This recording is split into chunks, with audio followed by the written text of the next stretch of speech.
ishborerain.org পরিশিষ্ট 1 613টি আদেশের myth 613টি আদেশের myth এবং ঈশ্বরের প্রত্যেক দাসের পালন করতে চেষ্টা করা উচিত এমন সত্য আদেশ।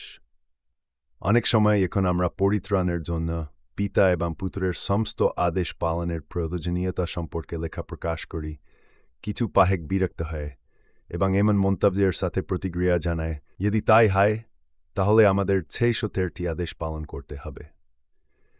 এই ধরনের মন্তব্য প্রকাশ করে অধিকাংশ মানুষের কোনো ধারণা নেই এই রহস্যময় আদেশের সংখ্যা যা কেউ কখনো বাইবেলে দেখেনি, কোথা থেকে এসেছে বা এটি আসলে কি বোঝায়। মিথের উৎপত্তি ব্যাখ্যা। এই অধ্যয়নে আমরা প্রশ্নোত্তর বিন্যাসে এই মিথের উৎপত্তি ব্যাখ্যা করব।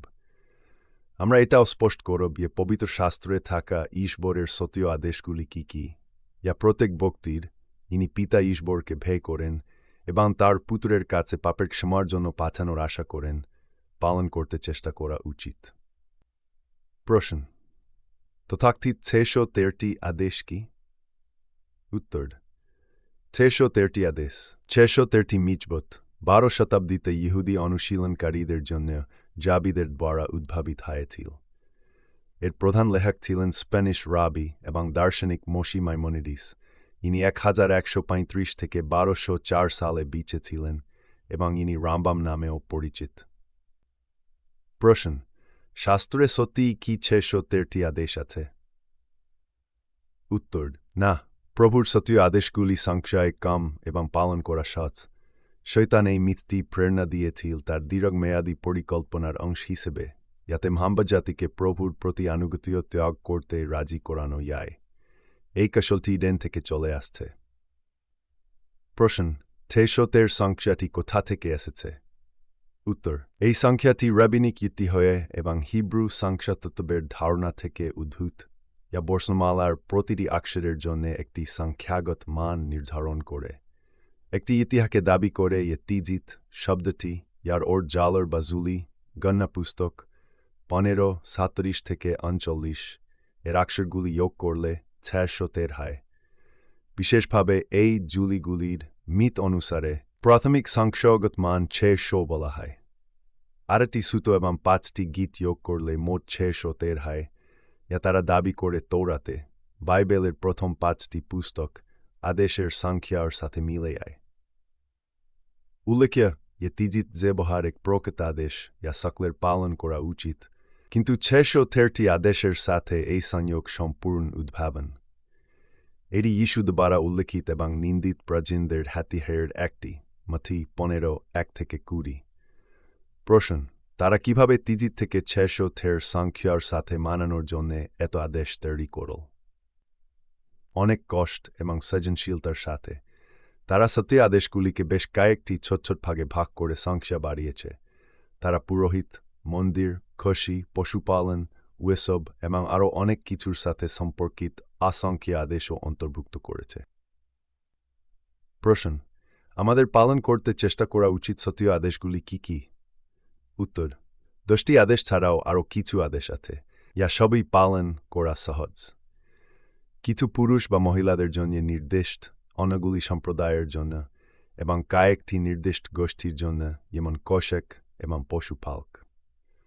অনেক আদেশ খ্রিস্টানদের জন্য প্রয়োজনীয় নেই, কারণ তারা শুধুমাত্র লেবীয় গোত্রের বংশধরদের জন্য বা জেরুজালেমের মন্দিরের সাথে সম্পর্কিত, যা 35 শতাব্দী পরে খ্রিস্টাব্দ 70 সালে ধ্বংস হয়ে গিয়েছিল। আমাদের বুঝতে হবে যে এখন শেষ সময়ে ঈশ্বর তার সমস্ত বিশ্বস্ত সন্তানদের প্রস্তুত হতে ডাকছেন, কারণ যে কোনো মুহূর্তে তিনি আমাদের এই দূষিত পৃথিবী থেকে নিয়ে যাবেন। ঈশ্বর কেবল তাদেরই নেবেন যারা তার সমস্ত আদেশ ব্যতিক্রম ছাড়াই পালন করতে চেষ্টা করে। তোমার নেতাদের শিক্ষা এবং উদাহরণ অনুসরণ করো না, কেবল ঈশ্বর আদেশ করেছেন তা অনুসরণ করো। জেন্টাইলরা ঈশ্বরের কোনো আদেশ থেকে মুক্ত নয়। সমাবেশে তোমার জন্য এবং তোমার মাঝে বসবাসকারী জেন্টাইল, আইহুদি, গের, অপরিচিত, বিদেশি, আইহুদি এর জন্য একই আইন থাকবে। এটি তোমার প্রজন্মের জন্য একটি চিরস্থায়ী আদেশ। প্রভুর সামনে তোমার এবং তোমার মধ্যে বসবাসকারী জেন্টাইলের জন্য সমানভাবে প্রযোজ্য হবে। একই আইন এবং বিধি তোমার এবং তোমার মধ্যে বসবাসকারী জেন্টাইলের জন্য প্রযোজ্য হবে। কন্যা পুস্তক 15:15-16। তোমার মধ্যে বসবাসকারী জেন্টাইল শব্দটি এমন কোনো আইহুদিকে বোঝায় ইনি ঈশ্বরের নির্বাচিত লোকদের সাথে যোগ দিতে এবং পরিত্রাণ পেতে চান। তোমরা ইয়া জানো না, তা উপাসনা করো। আমরা ইয়া জানি, তা উপাসনা করি, কারণ পরিত্রাণ ইহুদিদের থেকে। যোহন 4:22। উল্লেখযোগ্য আদেশ প্রায়শই খ্রিস্টানদের দ্বারা উপেক্ষিত। নিচে খ্রিস্টানদের দ্বারা প্রায়শই উপেক্ষিত আদেশগুলি দেওয়া হল, ইয়া সবই যিশু প্রেরিত এবং শিষ্যরা পালন করেছিলেন। যিশু আমাদের উদাহরণ। পুরুষদের জন্য আদেশ: চুল এবং দাড়ি। তোমার মাথার চুল গোল করে কাটবে না এবং তোমার দাড়ির প্রান্ত নষ্ট করবে না। লেবীয় পুস্তক 27। তিজিত ইসরায়েলের পুত্রদের বল, তাদের প্রজন্মে তাদের পোশাকের প্রান্তে জলর তৈরি করতে এবং সেগুলির দিকে তাকাতে, প্রভুর সমস্ত আদেশ মনে রাখতে। গণনা পুস্তক 15:37-39। সুনত: জন্মের 8 দিন বয়সে তোমার পুত্র সন্তানকে সুনত করতে দাও, স্থানীয় এবং জেন্টাইল উভয়ই। আদি পুস্তক 17:12। মহিলাদের জন্য আদেশ: ঋতুস্রাবের সময় সম্পর্ক থেকে বিরত থাকা। যদি কেউ তার অসুস্থতার সময় কোনো মহিলার সাথে শোয় এবং তার নগ্নতা প্রকাশ করে, তাদের উভয়কে তাদের লোকদের মধ্য থেকে ধ্বংস করা হবে। লেবীয় পুস্তক 20:18। সম্প্রদায়ের জন্য আদেশ: সাব্বাত বিশ্রাম। সাব্বাত দিনটিকে পবিত্র রাখতে মনে রাখো। সেদিন তুমি কাজ করবে, কিন্তু সপ্তম দিনটি তোমার ঈশ্বর প্রভুর জন্য সাব্বাত। যাত্রা পুস্তক 20:8-11। নিষিদ্ধ খাবার: স্থলে বসবাসকারী সমস্ত প্রাণীর মধ্যে এগুলি তুমি খেতে পারো। লেবীয় পুস্তক 11:1-46। প্রশ্ন: তার পত্রেল কি বলেননি যিশু আমাদের জন্য সমস্ত আদেশ পালন করেছেন এবং তার মৃত্যুর মাধ্যমে সেগুলি বাতিল করেছেন? উত্তর: একেবারেই না। পল নিজে ভয় পেতেন যদি দেখতেন পুরোহিতরা তার লেখা ব্যবহার করে গির্জায় কি শিক্ষা দিচ্ছেন। ফলস কোনো মানুষকে ঈশ্বর তার পবিত্র এবং চিরন্তন আইনের একটি অক্ষরও পরিবর্তন করার কর্তব্য দেননি। যদি এটি সত্য হতো, তাহলে নবী এবং যিশু উভয়ই স্পষ্ট করতেন ঈশ্বর তার শেষের একজন নির্দিষ্ট ব্যক্তিকে এই স্তরের কর্তব্য দিয়ে পাঠাবেন। কিন্তু বাস্তবতা হল, ফেলের কোনো উল্লেখ নেই। না তানাকে পুরাতন নিয়ম, নবীদের দ্বারা, না চারটি সুসমাচারে মসিহের দ্বারা। এত গুরুত্বপূর্ণ বিষয় ঈশ্বরের দ্বারা অবক্ত রাখা হতো না। নবীরা নতুন নিয়মের সময়ে আবির্ভূত 3 জন ব্যক্তির উল্লেখ করেছেন: ইহুদা, গীত সংহিতা 41 যোহন বাপ্টিস্ট, ইশায়া 40:3, আরিমাথিয়ার ইউসেফ, ইশায়া 53।